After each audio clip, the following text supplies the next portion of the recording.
Alors je reviens encore une fois sur le français, dans le cadre de la linguistique comparée d'ailleurs, quelque part, en insistant sur le fait que le français ne sépare pas les mots les uns des autres. Il ne les sépare ni au niveau, de la lecture, au niveau de l'expression.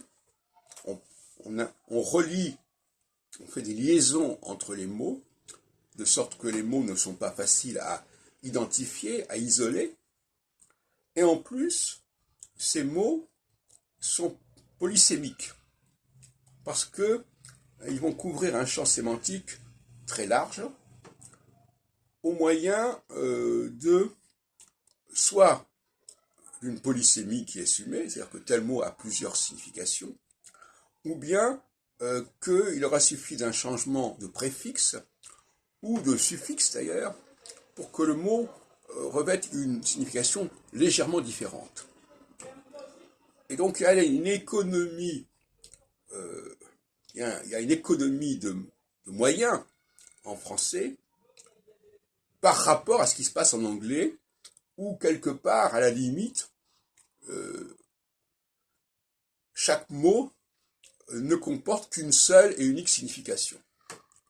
D'où des débats, c'est ce mot-là, c'est pas ce mot-là, etc., qui convient. En français, c'est pas comme ça. En français, on sait par définition que le mot est polysémique, que le mot ou la racine peut partir dans plusieurs directions. En termes techniques, je dirais que dans le champ sémantique ou dans le champ morphosémantique, le français peut proposer une racine qui va couvrir très largement et intensivement le champ sémantique concerné, là où l'anglais va avoir des mots, va avoir un champ sémantique où il va y avoir une grande diversité de mots complètement différents les uns des autres, là où en français, on a le même mot sous des variantes au fond très subtiles.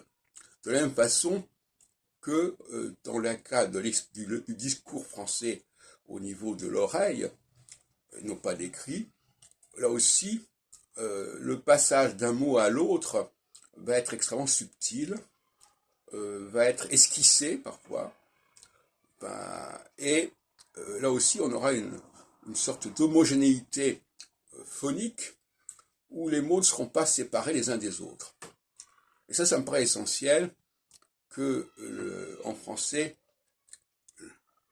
la polarisation sur le mot qui est bien isolé, bien distinct, au sens bien distinct et bien isolé, ça n'existe pas avec la même intensité et la même puissance qu'en anglais. Et en français, on n'a pas cette espèce de poids du mot, hein, qui aurait un sens bien précis, etc. Alors, on connaît la formule de Boileau, j'appelle un chat, mais en français, un mot n'est pas facile à isoler, ni quand on l'utilise dans une phrase, ni dans un certain champ sémantique où il peut avoir proposé des variations considérables. Un peu de frais.